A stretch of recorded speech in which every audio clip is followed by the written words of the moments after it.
Hello everyone. In this video we're going to be covering how I set up my indicators and how I refine them and tweak them and get them to fit a chart.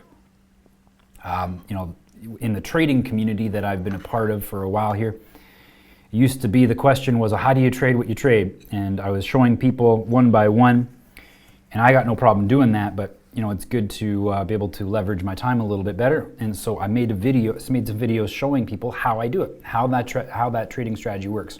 One video was on the SP 500, another one was on gold, and even scalping using that strategy. What I'm going to show you here is a Euro Swissy chart. I'm going to show you how I get my indicators to show me the best possible entries. And sometimes even my indicators help me stay out of bad entries. So yeah, we're going to do that, and I'm going to have some cake because it's someone's birthday here in the office. Oh yeah, it's really, really good. Now, as I'm making this video, as I'm going through it, if you have questions, let me know. Love it if you subscribed. I want to help as many people as I possibly can with this information. We're at a very pivotal time in history. There's a lot of money moving around right now, so it's important that people learn how to do this. And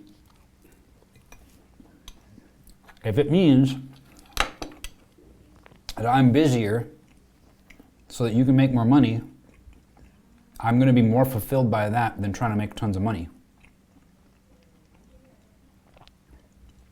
So, what's the first thing? Lux, of course. If you haven't watched my videos yet on how I do this, I'd encourage you to go and check that out. You don't have to, but it helps you understand why I'm setting up these indicators the way that I set them up. So the first thing that I do whenever I open up a brand new chart on a time frame is that I usually start things off around, well, agility is usually actually around 1.8-ish or so. And what I do is that I adjust my sensitivity so that my signals are as close as possible to the tops and bottoms of the trends. So, I would bring down my sensitivity here. Right? So now they're getting closer.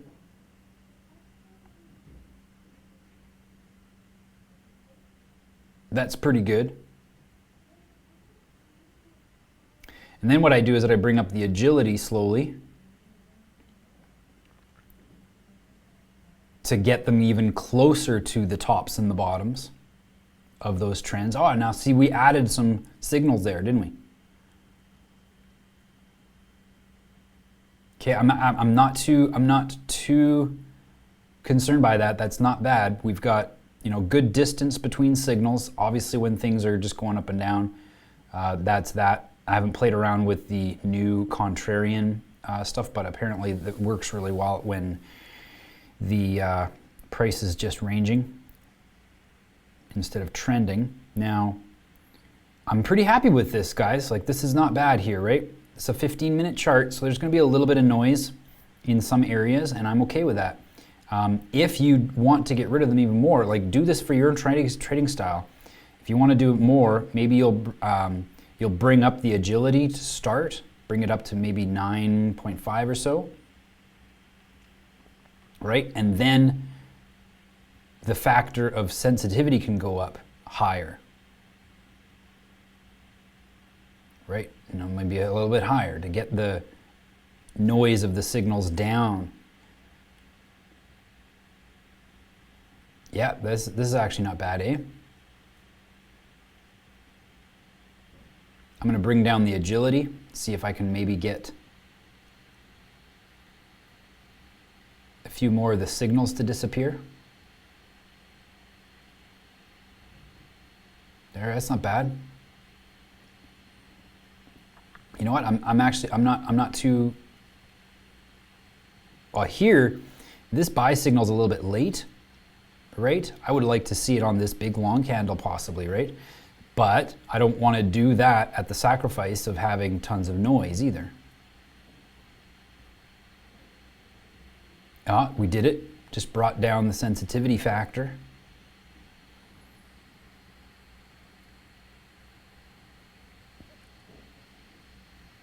Bringing it down a little bit more. We got to some higher highs here. Or we got another couple candles on that one. Right? So this is how you do it. It just takes time. And if you don't want to take the time to invest in this, you are in the wrong business, folks.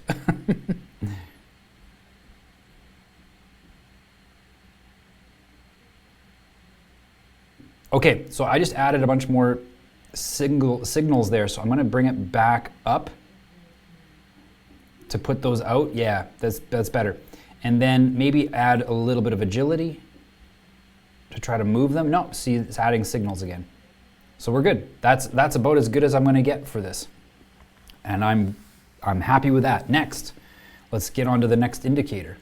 Oh, wait a minute. There are some settings that you guys got to see on how I do other stuff. So I have both of the overlays.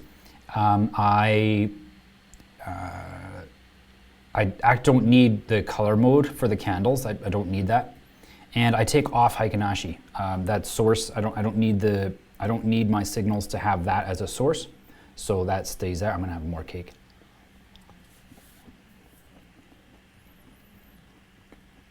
Now, let's talk about the cloud. If you saw my other videos, my entry point, my most common entry point is when the price crosses the cloud, or rather comes into the cloud on the leading edge, which is the fast moving edge of that cloud. So I don't even need cloud 1, I only want cloud 2, because that's the faster moving side. That one stays closer to trending price action than the far side of the cloud. And that's the one I want to follow as a possible trend indicator. Bar color, again, I don't use it. It can even be now. It's not going to change anything. And I just realized some people were asking me about higher definition. I'm going to just increase the size of the screen so people can see the numbers better. I don't know how to upload things better, guys. Like when I'm done editing, or when I'm done processing the video, I play it on my computer and it's still high definition. And then when it goes up onto YouTube, it gets messed up. So I don't know, maybe if someone knows how I can encode that better to upload it to YouTube. I've tried a few things and nothing seems to be working. So we got indicators up for that, or that indicator up. Now let's go with the next one. I'm going to go with the smoothed moving average. Now to search for this, see, I always call it the SMMA because that's how it shows up when it's up inside my list of indicators, but you can't search for it that way. You have to actually search for smoothed moving average. There it is. We go ahead and open that puppy. Now that gives me, at any given moment, the smooth moving average. What I do is that I try to get that smooth moving average to be as close to the trends as I can without the trends breaking that line. Now, sometimes it happens, and that's okay, but generally speaking, I try to keep it as tight to that price action as possible. Like, look at this trend. And that line, let's zoom in a little bit. And that line stays right hugged close to the trend. That's what I want. Over here, we can see that it breaks right there. I'm okay with that. I'm happy with the fact that a good long trend, 10, 20 candles, is going to see my, it's not going to break through my smooth moving average. That's how I determine what to do there. And to change it, you just change the factor, right? The length. So I'm usually between 6 to 8, sometimes 9, if it's something that maybe has a little bit more volatility during the trend. Cryptos especially, they need to have a little bit more, I find.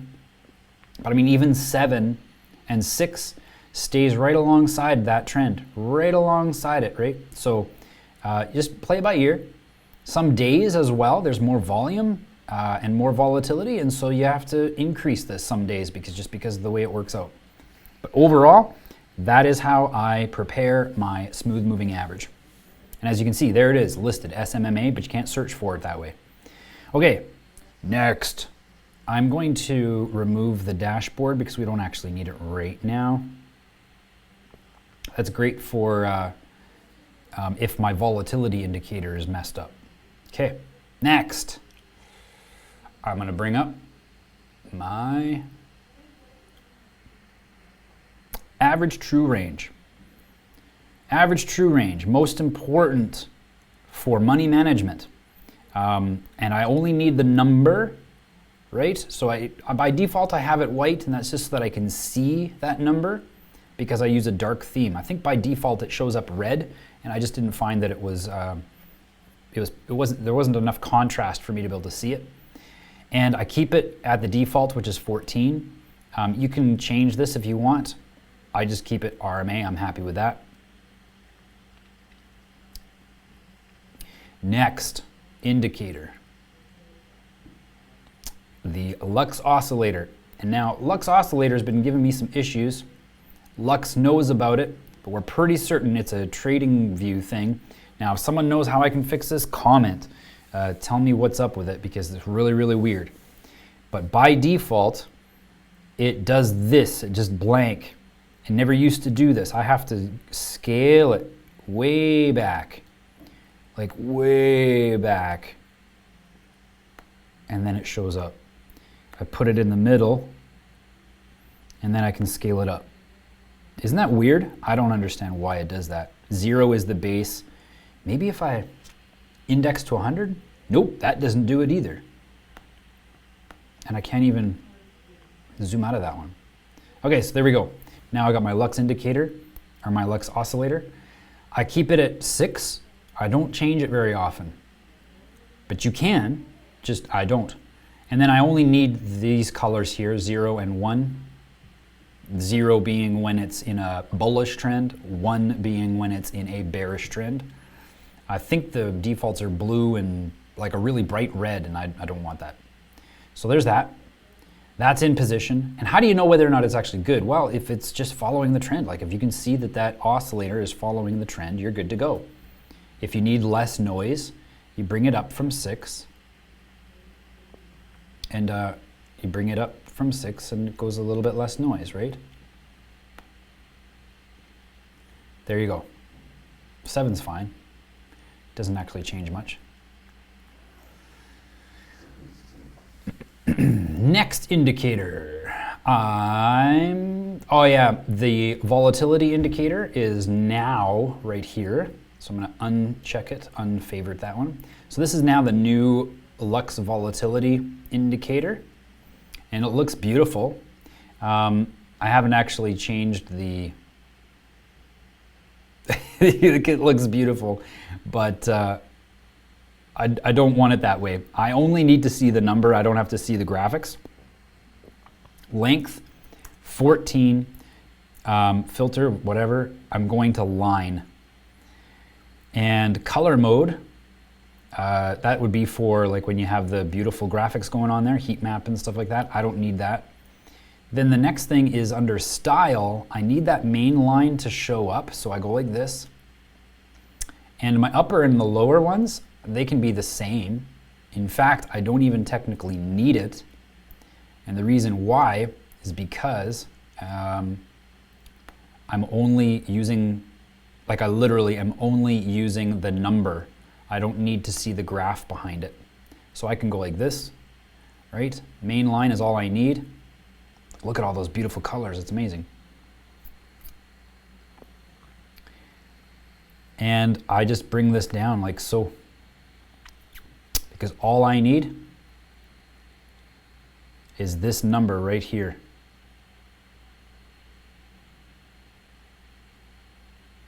And I've got a thing into Lux, and I told them, I said, hey, if you guys want to put the ability for me to adjust the volatility length, right, because I have it at 14, if you allow me to adjust the volatility length inside the dashboard, then I don't even need this indicator anymore, because all I need is that number right there.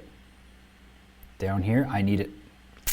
All right, that's that. Oh, my number one confirmer of a trend. So I've got a possible trend when it crosses that green line, right? So now I need the confirmation of that trend.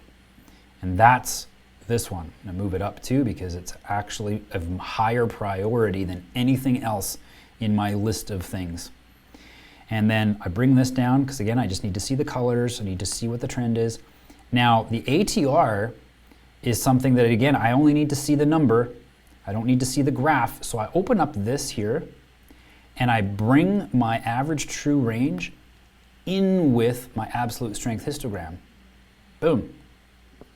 And then what I do sometimes is that I'll actually take the line out. Again, all I need, oh no, I can't take the line out. I just make it dim. Because all I need is that number again. At any given moment, I just need that number. Now I give it a little bit of color because it's kind of nice to see, you know, like if it's rising or falling. It's not a deal breaker. It's just kind of nice to see. So there we go. That, ladies and gentlemen, is how I set up my collection of indicators for trading. Obviously, the one that takes the longest is Lux, because you want to make sure that it's in good positions for the highs and lows of the trends. Now, in this video, I'm not going to get into like how my strategy works. I encourage you to go and check out my other videos on my channel to see how they work. But I will be providing more and more videos, like for instance, the Euro Swiss franc. After I click stop record on this video for you guys, I'm going to be actually going through the 15-minute chart with the Euro Swiss and making a video on how I would trade it. So I would go back and do something random here and actually run through a few trades so you can see how it works. And I want to be able to provide you guys with information on this trading strategy on every symbol, so you can see that it works on pretty much anything. And as you get better at it, the happier you'll be. Now, comment, send me a message. I would encourage you to join that Lux community. If you don't have Lux as an indicator, you don't need it, okay? But it's helpful for me. You don't need it to do this. If you wanted to, you could, for this trading strategy, you could just get a moving average that follows that green line, right? Because that's usually my entry. Now, I don't like Bollinger Bands, and that's why I like these reversal zones. Those reversal zones they're distinctly not Bollinger Bands, but they can be helpful. Not that they're always, you know, a be-all and end-all, but they can be helpful to see the range of the market and possible reversals.